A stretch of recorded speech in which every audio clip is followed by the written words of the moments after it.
Hi, I'm Caitlin Gilbert. And I'm Ashley Peterson, and our project is on progressive, regressive, and proportional tax rates. Yep, and in order to explain this to you guys, we're going to give you a little example. So we have a girl here, and her name is Sally, and she's been doing some babysitting lately on the weekends, and she's made a good amount of money, and she just wants to know how much money she actually made after we take taxes out.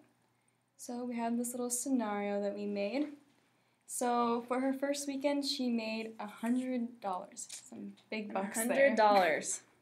So first we're going to do it with proportional taxes.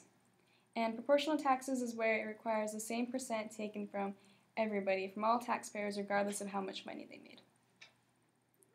Okay, so if she made $100 and the proportional tax rate was 10%, she would have to pay $10 in her taxes. Yep. She'd only make $90. Yeah, so she'd only end up taking home $90. If she made $50 in babysitting money and the tax rate was 10%, like we said, then she would pay $5 in taxes, and she would only come home with $45. If she made $20 in babysitting money, then she would end up paying $2 in taxes. I'm going to sit here. Proportional tax rates are very uncommon in the United States. A sales tax is usually considered a proportional tax, but with the varying income levels, it turns into a regressive tax. If you were to buy the same product, but your income was a lot higher than someone else's, then you would be paying a lower proportion of your income towards that tax. Alright, so next we're going to do progressive taxes, which is where it takes a larger percent from the income of high-income earners than it does from low-income individuals. So with our example again, she made $100 on her first babysitting trip. $100. $100.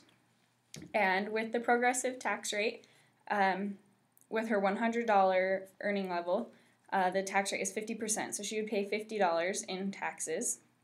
Because she made more. Yes, because she made more money. $50.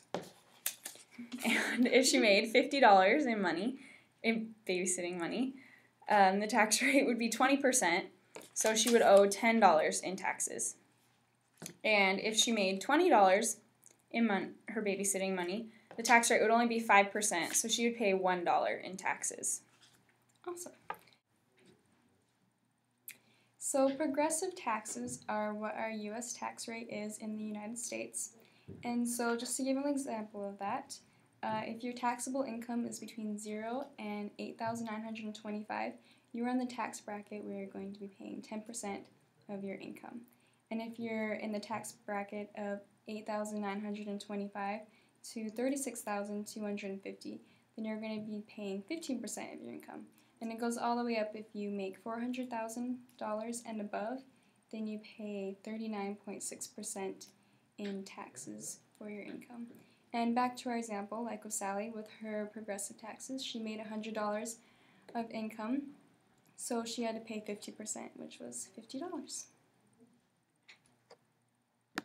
And then for her last tax, if it was regressive tax, which is where it takes a larger percent from the low income earners rather than the high income individuals, she would only make, how much with her $100? So if she made $100, the tax rate would be 5%, and so she would pay $5. If she made $50, the tax rate would be 20%, and she would pay $10.